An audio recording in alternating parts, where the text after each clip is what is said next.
সর্বোপরি আজকে আমরা আসছি, আজকে 12ই রবিউল আউয়াল, আকায়ে মাওলা তাজদারে মদিনা, সুলতানে মদিনা, যার সম্পর্কে পবিত্র কোরআনুল কারীমে আল্লাহ বলেছেন, ওয়া আরসালনাকা ইল্লা রাহমাতাল লিল আলামিন, ইন্না আরসালনাকা শাহিদান ওয়া মুবাশশিরান ওয়া নাযীরা, কুল বিফাদলিল্লাহি ওয়া বিরহমাতিহি ফাবিযালিকা ফালইফরাহু ওয়া খায়রুম মিম্মা ইয়াজমাউন, কুল ইন কুনতুম তুহিব্বুনাল্লাহা ফাত্তাবিউনি ইউহিব্বুকুমুল্লাহ ওয়া ইয়াগফির লাকুম যুনুবাকুম ওয়াল্লাহু গফুরুর রাহিম। আল্লাহ পাক রব্বুল আলামিন বলেছেন, ইয়া আইয়ুহাল্লাযীনা আমিনু বিমা নুজিলা আলা মুহাম্মদ মুহাম্মাদুর রাসূলুল্লাহ ওয়াল্লাযীনা মা'আহু আশিদ্দাউ আলাল কুফফার রুহামাউ বাইনাহুম তারাহুম রুকআন সুজদান ইয়াবতাগুনা ফাদলান মিনাল্লাহি ওয়া রিদওয়ানা সীমাহুম ফি ওজুহিহিম মিন আসারিস সুজুদ। যার সম্পর্কে আল্লাহ বলেছেন, তাহা মা আনজালনা আলাইকাল কুরআনা লিতাশকা ইয়া আইয়ুহাল মুযাম্মিল কুমিল লাইলা ইল্লা কালিলা ইয়া আইয়ুহাল মুদাসসির কুম ফাআনজির ওয়া সিয়াবাকা ফাতাহহির। যার সম্পর্কে আল্লাহ বলেছেন, ইন্না আ'তাইনাকাল কাউসার আসা আন ইয়াবআসাকা রাব্বুকা মাকামান মাহমুদা। আওয়াজ করে বলেন আল্লাহু আকবার। যিনি হলেন সাহিবুত তাজ ওয়াল মিরাজ ওয়াল বুরাজুল আলম, দাফিউল বালাই ওয়াল ওয়াবাই ওয়াল কাহদ ওয়াল মারাজুল আলম, ইসমুহু মাকতুবুন মারফুউন মাশমুউন মানকুসুন ফিল লাওহি ওয়াল কলম, সাইয়্যিদুল আরব ওয়াল আজম, জিসমুহু মুকদ্দাসুন মুতাহহারুন মুনাওওয়ারুন ফিল বাইতি ওয়াল হারাম, শামসুদ দুহা বদরুদ দুজা সাদরুল উলা নূরুল হুদা কাহফিল ওয়ারা মিসবাহুল যুলাম, জামিলুশ শিয়াম শাফিউল উমাম সাহিবুল জুদ ওয়াল কারাম। الله عاصمه وجبريل خادمه والبراق مركبه والمعراج سفره والسدرة المنتهى مقامه وقاب قوسين مطلوبه المطلوب مقصوده المقصود موجوده سيد المرسلين خاتم النبيين رحمة للعالمين راحة العاشقين مراد المشتاقين شمس العارفين سراج السالكين مصباح المقربين محب الفقراء والمساكين سيد العرب والعجمين جد الحسن والحسين مولانا مولى الثقلين أبو القاسم محمد بن عبد الله نور من نور الله محمد رسول الله صلى الله عليه وسلم والله أكبر। তিনি এই ধরা ভ্রমণে আগমন করেছেন রহমত নিয়ে। কথা বলেন ঠিক না ভাই? কি নিয়ে? আর তো জোরে আওয়াজ করে বলেন না, কি নিয়ে? রহমত নিয়ে। আল্লাহ বলেছেন, ওয়া আরসালনাকা ইল্লা রাহমাতাল লিল আলামিন। আর আল্লাহ পাক রব্বুল আলামিন রহমত স্বরূপ নবীজিকে এই দুনিয়াতে পাঠিয়েছেন। সেজন্য আল্লাহ পাক রব্বুল আলামিন মুমিনদেরকে নির্দেশ করেছেন, আমার পক্ষ থেকে যে রহমত দেওয়া হলো, এই রহমতের জন্য ফালিয়াফরাহু, তোমরা সবাই আনন্দিত হয়ে যাও, খুশি হয়ে যাও। নবীজির আগমনে, তিনি যে পৃথিবীতে আগমন করেছেন 570 খ্রিস্টাব্দে, আজ থেকে 1400 বছর আগে এই দুনিয়াতে মানুষের জন্য, হেদায়েতের জন্য, যার ব্যাপারে বুখারী শরীফের ভিতরে আসছে হাদিসে কুদসি, হযরত আতা রাদিয়াল্লাহু তাআলা বলেছেন, আল্লাহ পাক রব্বুল আলামিনের পক্ষ থেকে বলা হলো, নবী ওয়া উতিয়া বিহি বা'দাত দালালা ওয়া উআল্লিমু বিহি বা'দাত জাহালা। আপনার আগমনের কারণে গোমরাহি দূর করে আমি আল্লাহ পাক রব্বুল আলামিন হেদায়েতের আলো এই পৃথিবীতে জ্বালিয়ে দিয়েছি। আর তো জোরে আওয়াজ করে বলা যাবে না? হেদায়েতের আলো জ্বালিয়ে দিয়েছি। নবীজির আগমনে হেদায়েতের আলো জ্বালিয়ে দিলেন কে? আর জোরে আওয়াজ করে বলতে হবে কে? এত বড় রহমতের নবী পৃথিবীর বুকে আগমন করেছেন যেই দিনটা, এটা তো মুমিন বান্দার জন্য একটা খুশির দিন। কথা বলেন ঠিক না দেখে? পবিত্র ঈদে মিলাদুন নবী, মিলাদুন নবী যে আমরা বলি, এটা নিয়ে অনেকে আপত্তি করেন। সেই কথা বলেন, মিলাদুন নবী নিয়ে আপত্তি করেন, বিভিন্ন কথা বলেন, বিভিন্ন দিকে ডাইভার্ট করতে চান এবং এটাকে তারা বেদাতের অন্তর্ভুক্ত করতে চান। নাউজুবিল্লাহ বলবেন না? আর জোরে বলেন, এটা বেদাত, এটা করা যাবে না। এই শিরোনামে কোনো কিছুই ছিল না, না আছে হাদিসে, না আছে ইতিহাস গ্রন্থে, নানান ধরনের কথা বলেন। কিন্তু আমি আপনাদেরকে বলতে আরজ করতে চাই, পবিত্র কোরআনুল কারীমে আল্লাহ রব্বুল আলামিন সূরা হুদের 120 নম্বর আয়াতে আল্লাহ তাআলা হাবিবকে বলেছেন, ওয়া কুল্লান নাকুসু আলাইকা মিন আনবাইর রাসূল মা নুসাব্বিতু বিহি ফুআদাক ওয়া জাআকা ফি হাযিহিল হক ওয়া মাউইযাতুন ওয়া যিকরা লিল মুমিনিন। কে বলেছেন? আল্লাহ। আওয়াজটা ছোট হয়ে গেছে। কি বললেন? ওয়া কুল্লান নাকুসু আলাইকা মিন আনবাইর রাসূল। নবী, আমি আপনাকে এই পৃথিবীকে যত নবী আগমন করেছেন, আপনি বাদে 1,23,999 জন নবী, মতান্তরে 2,23,999 জন নবীর সংবাদ আমি আল্লাহ আপনাকে জানিয়েছি। পবিত্র কোরআনুল কারীমে সরাসরি 25 জন নবীর জীবনী বর্ণনা করা হয়েছে, আলোচনা করা হয়েছে। নবী এগুলো আমি আপনাকে জানিয়েছি। ওয়াকুল্লান নাকুসু আলাইকা মিন আনবাইর রাসূল মা নুসাব্বিতু বিহি ফুআদাক। এগুলো শোনানোর ফায়দা কি? আল্লাহ বলেন এগুলো শোনায় আমি আল্লাহ পাক রব্বুল আলামিন আপনার কলবকে, আপনার চিত্তকে আমি মজবুতি করে দিয়েছি। ওয়াজাআকা ফি হাযিল হক, এবং পৃথিবীর বুকে সত্য প্রতিষ্ঠিত আমি করেছি। এভাবেই সত্য পৃথিবীর বুকে আগমন হয়েছে নবীদের সংবাদের মাধ্যমে, তাদের জীবনীর মাধ্যমে।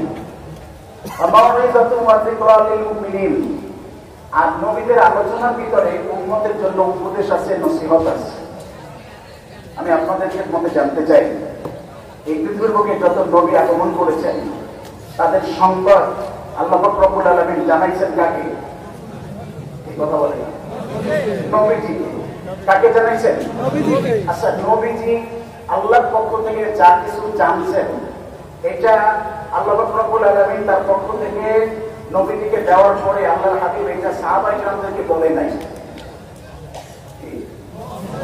আওয়াজটা শুনতে পারবেন? আপনারা বুঝেন নাই? সমস্ত আম্বিয়া কেরামের জীবনী আল্লাহ কাকে শোনাইছেন?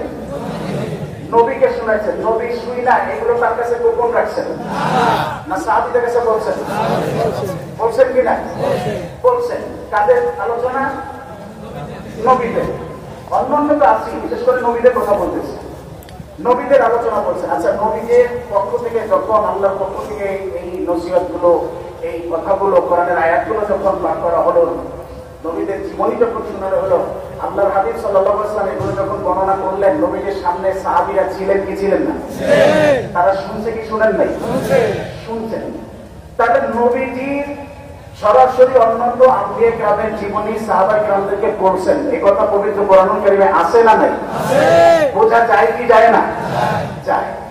আল্লাহর হাবিব যদি অন্যান্য নবীর জীবনী সাহাবীদেরকে সামনে রাইখা বলতে পারেন, যেমন আদম আলাইহিস সালামের জীবনী আছে, মুসা আলাইহিস সালামের জীবনী আছে, নূহ আলাইহিস সালামের জীবনী আছে, ঈসা আলাইহিস সালামের জীবনী আছে, হুদ আলাইহিস সালামের জীবনী আছে, ইব্রাহিম আলাইহিস সালামের জীবনী আছে, ইসমাঈল আলাইহিস সালামের জীবনী আছে, ঈসা আলাইহিস সালামের জীবনী আছে, মুসা আলাইহিস সালামের জীবনী আছে, হারুন আলাইহিস সালামের জীবনী আছে। কথা বলেন, আছে না নাই? ইলিয়াস সালামের জীবনী আছে, দাউদ আলাইহিস সালামের জীবনী আছে, নবী সুলাইমানের জিন্দেগি আছে।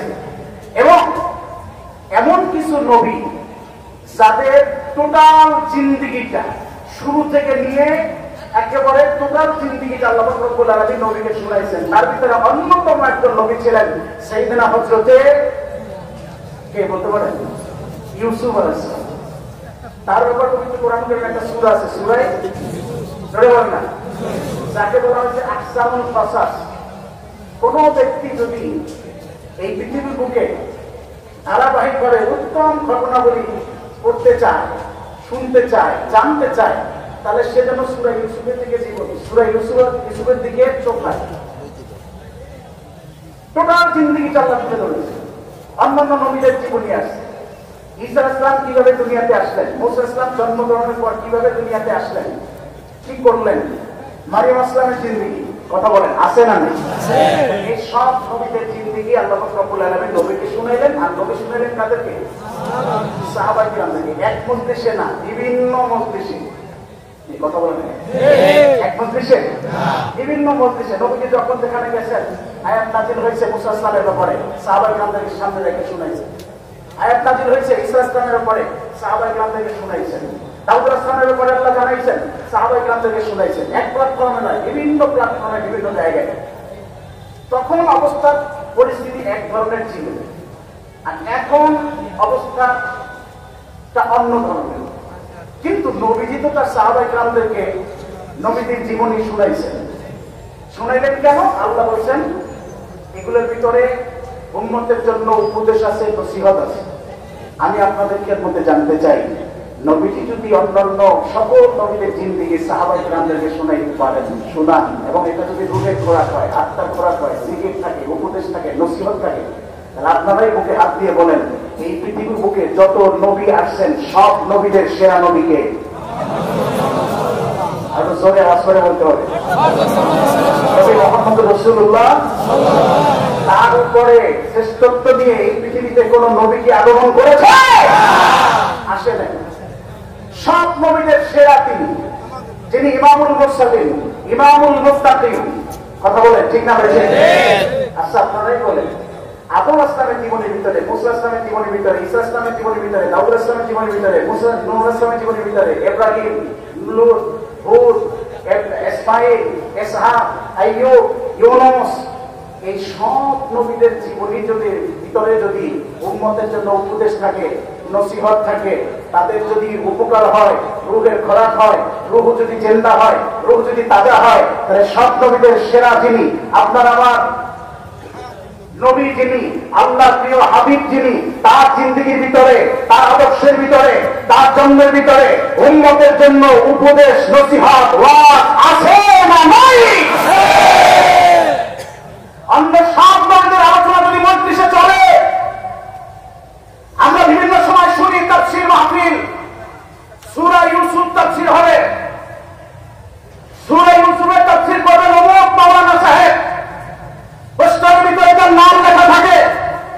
যখন সূরা ইউসুফ পাঠ করা হয়, তাফসীর করা হয়, সেখানে কি হযরতে ইউসুফ আলাইহিস সালামের জীবনী আলোচনা করা হয় কি হয় না? জন্ম বাদ দিয়ে না জন্ম সহ? জন্ম বাদ দিয়ে না জন্ম সহ? ইউসুফ আলাইহিস সালামের জীবনী যদি জন্ম সহ আলোচনা করা যায় তাফসীর মাহফিলে, তাহলে মুহাম্মদুর রাসূলুল্লাহ সাল্লাল্লাহু আলাইহি ওয়াসাল্লাম সব নবীদের সেরা নবী, আল্লাহর হাবিব, তার জীবনী আলোচনা করতে মিলাদুন নবী দিয়ে তার আলোচনা কি করা যায় না?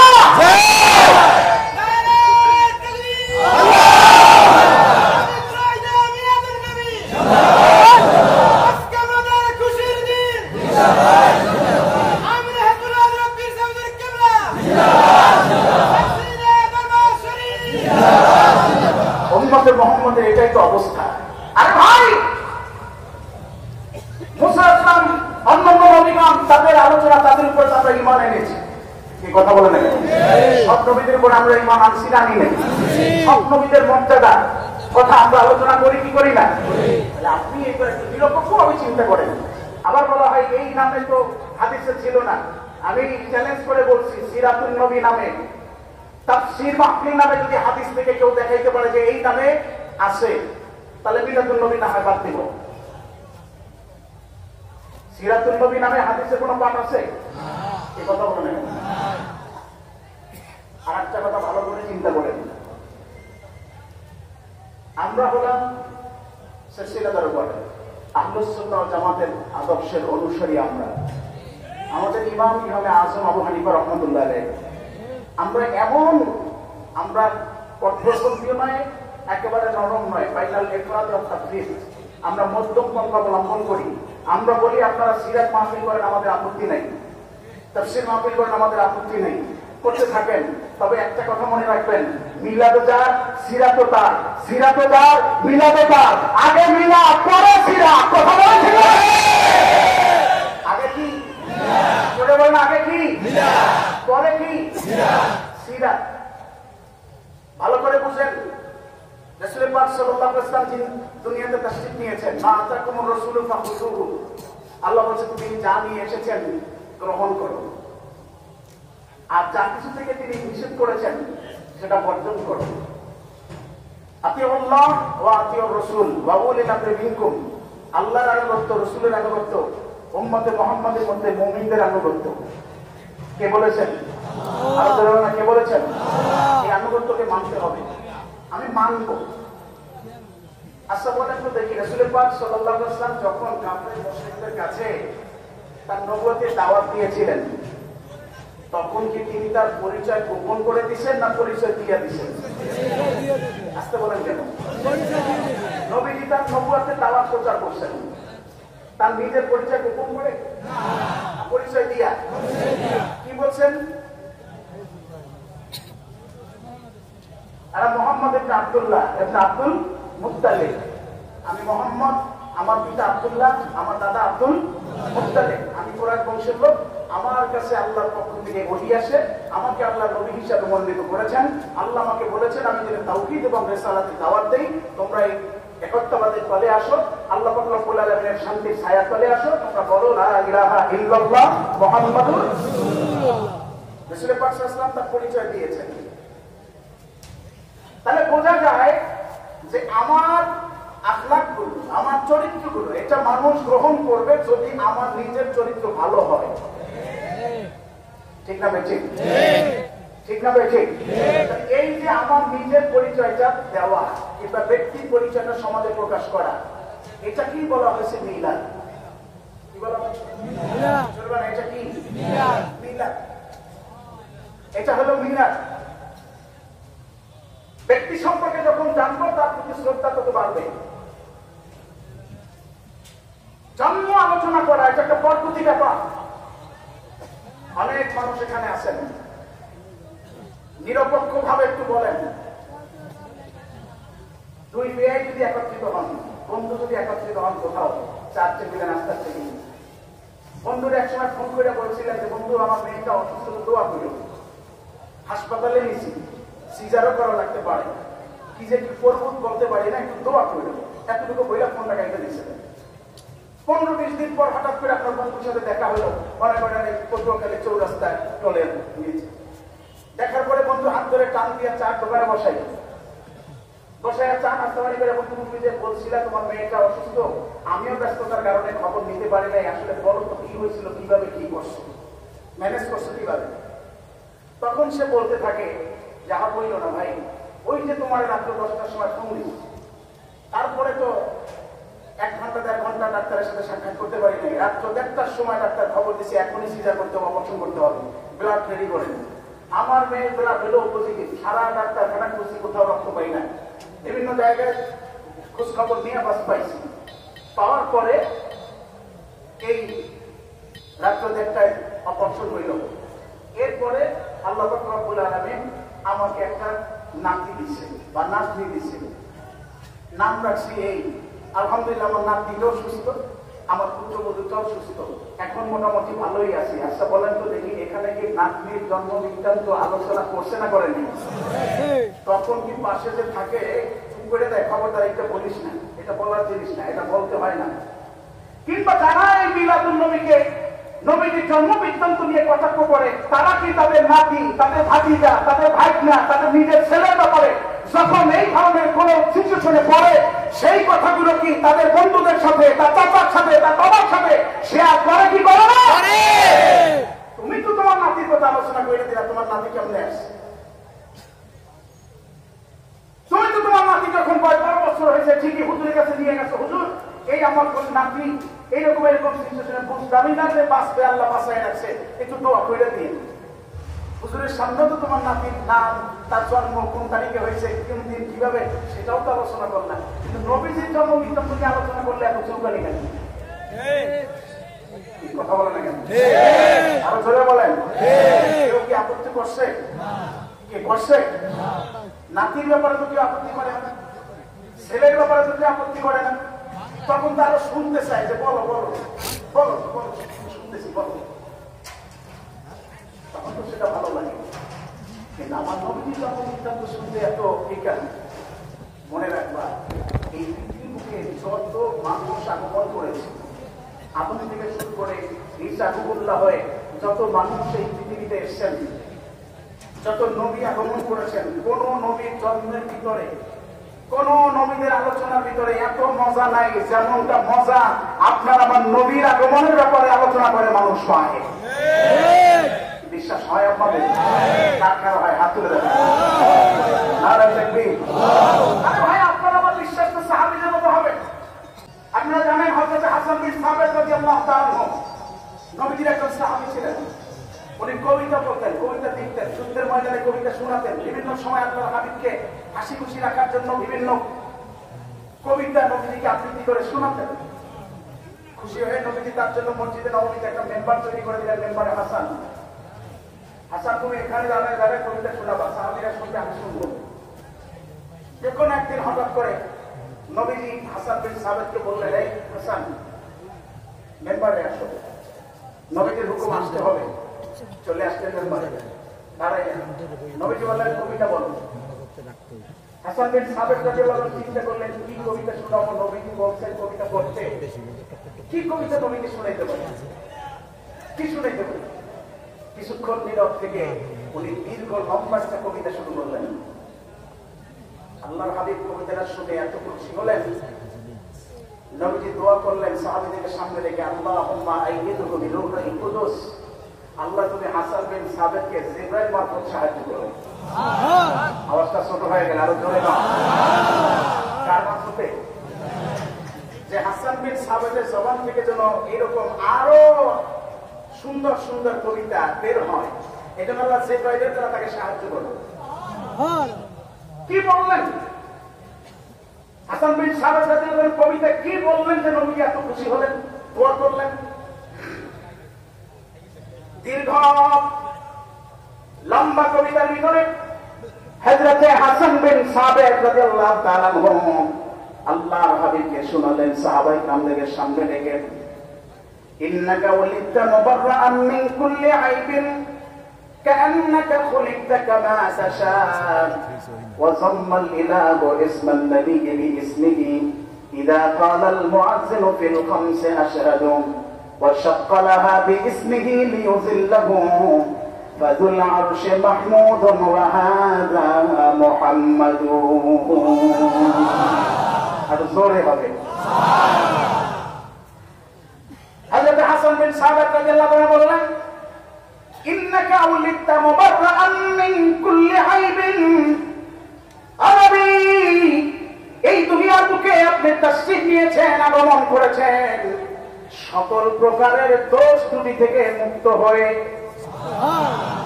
আর জোরে বলুন না। সাহাবী শোনাচ্ছেন নবীজিকে, নবী আপনি দুনিয়াতে আগমন করেছেন সকল প্রকারের দোষ ত্রুটি থেকে মুক্ত হয়ে।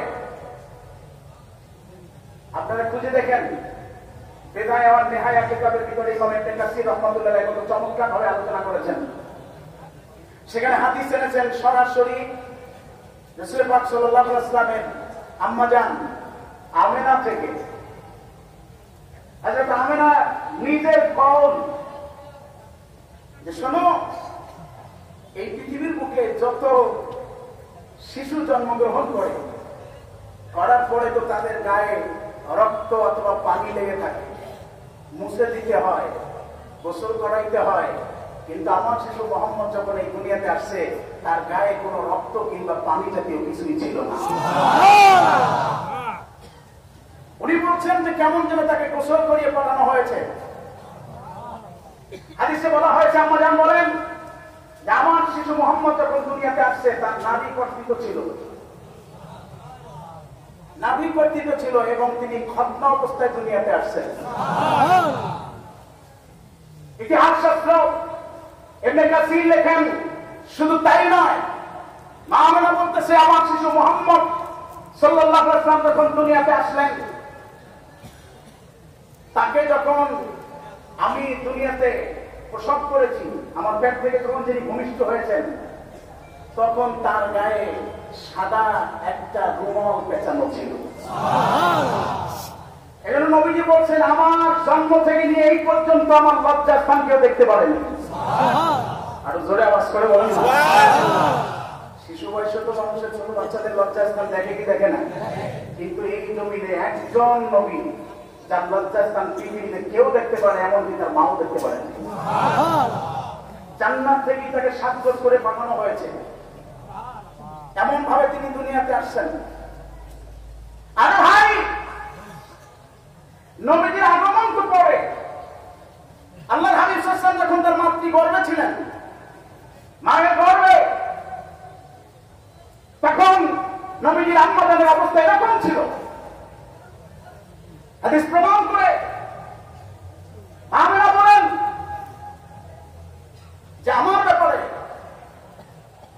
কথা উঠল যে বিধবা নারীরা ওই আরব সেই সময় সুগন্ধি ব্যবহার করতে পারতো না, এটা দোষণীয় ছিল। যার স্বামী মারা গেছে সে সুগন্ধি ব্যবহার করলে তাকে মানুষ তিরস্কার করত। আব্দুল মুত্তালিবের কাছে নবীজির মা সম্পর্কে বলা হলো যে আপনার কেমন পুত্রবধূ যার স্বামী নাই কিন্তু সে সুগন্ধি ব্যবহার করে। আব্দুল মুত্তালিব চিন্তায় পড়ে গেলেন, তার বিবির সাথে শেয়ার করলেন ব্যাপারটি, বললেন যে ঠিক আছে, আমরা আমেনাকে ডেকে এনে তার কাছে জিজ্ঞেস করব। একদিন আমেনাকে আনা হলো আব্দুল মুত্তালিব থেকে আনছেন, যেখানে তিনি এবং নবীজির দাদা এবং দাদি তিনজনে বসে জিজ্ঞেস করলেন যে মা, তোমার ব্যাপারে নানান জন এই ধরনের কথা বলে, তুমি কি না কি সুগন্ধি ব্যবহার করো, এটা সবাই অন্য নজরে দেখে, এটা ব্যবহার না করলে হয় না। আমি যে আম্মাজান বলতেছেন যে না, আমি কোনো সুগন্ধি ব্যবহার করি না, তবে আপনাকে একটা কথা আমি বলতে পারি বাবা, আমি যখন আমার পেটে বাচ্চা চলে আসে, আমি জানি না কি হলো আমার, ওই দিন থেকে আমি যদি থুতু নিক্ষেপ করি কোথাও, সেই থুতু থেকে সুগন্ধি বের হয়। আমি জানি না আমার পেটে কে আছে, কিন্তু তিনি যতক্ষণ পর্যন্ত আমার পেটে আছেন, আমি শুরু থেকে নিয়ে একের পর এক আমি লক্ষ্য করতেছি।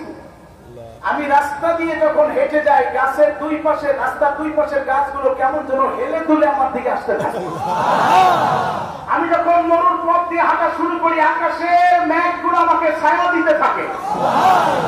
আমি যখন কোথাও থুতু নিক্ষেপ করি, সেখান থেকে এমন সুগন্ধি বের হয় যেটা আমি আর কখনো অন্য কোনো সময় দেখি নাই। আমি জানি না আমার পেটে কে আছে, বাজারের কোন সুগন্ধি আমাকে ব্যবহার করতে হয় না।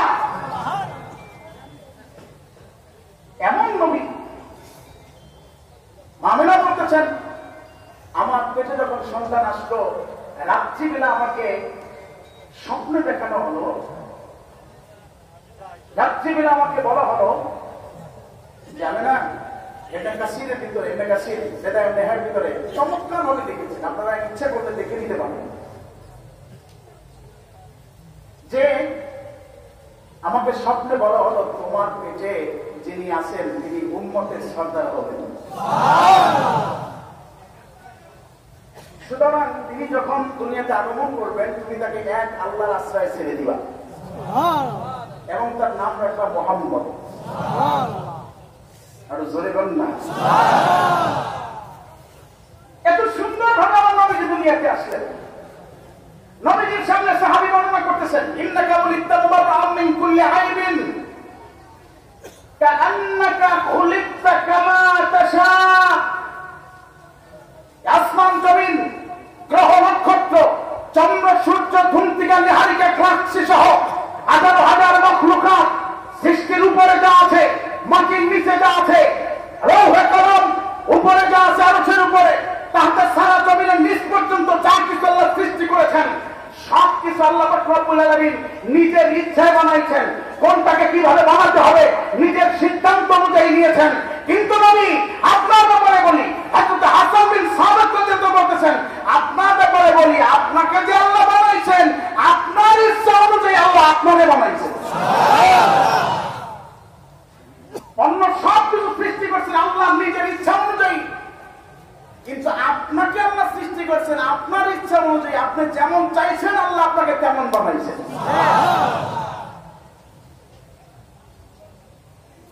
হযরত হাসান বিন সাবিত বলতেছেন যে আপনারা বানাইছেন আল্লাহ আপনার ইচ্ছা অনুযায়ী।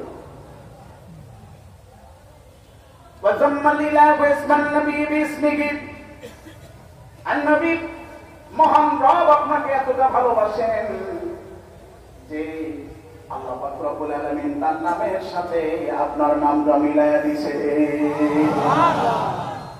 এটা তখনই প্রমাণ হয় যখন মুয়াজ্জিন 5 ওয়াক্ত আযান দিতে যখন মিনারায় উঠে আর যখন বলে আশহাদু আন্না মুহাম্মাদার রাসূলুল্লাহ, তখনই বোঝা যায় নবী আপনার শান কত, আপনার মান কত। وشق لها باسمه ليضله।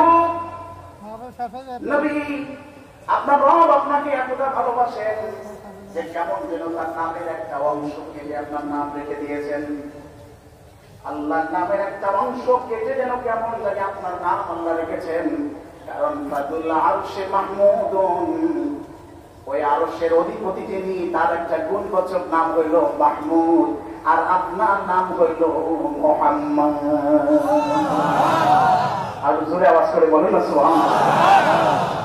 এ ভাই, নবীর জন্ম নিয়ে যদি আলোচনা করা নিষিদ্ধ হতো তাহলে আপনারাই বলেন, হযরত হাসান বিন সাবেক রাদিয়াল্লাহু তাআলা যখন নবীজির সামনে বললেন, নবী আপনি জন্মগ্রহণ করেছেন, তখনই তো আল্লাহর হাবিব নিষেধ করতেন না, এইভাবে বলা যাবে না, এভাবে বলা যাবে না, মজলিসের সামনে আমি যে জন্মগ্রহণ করেছি কিভাবে আসছি এটা বলা যাবে না।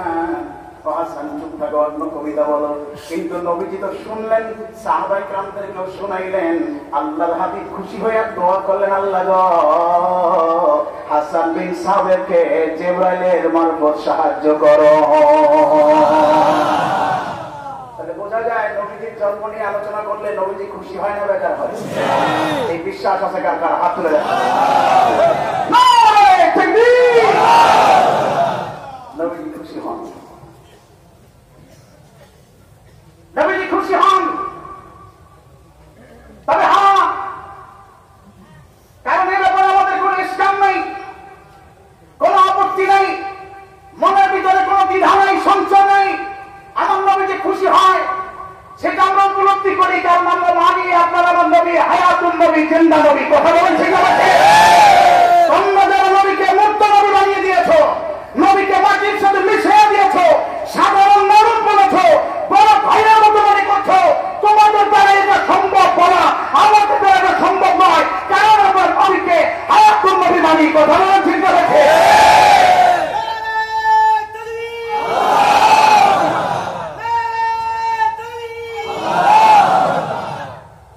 যারা করে, যারা আশিকের রাসূল, যারা নবী প্রেমিক, নবীজির প্রেমে যারা হাবুডুবু খেতে যায়, যারা মিলাদ করে মজা পায়, যারা কিয়াম করে স্বাদ পায়, যারা দুঃসবিদের মজা পায়, যারা রাসূলের জীবনী নিয়ে আলোচনা করলে তৃপ্তি পায়, তাদেরকে মজা পাওয়ার ক্ষমতা তোমাদের নাই। কথা বলছি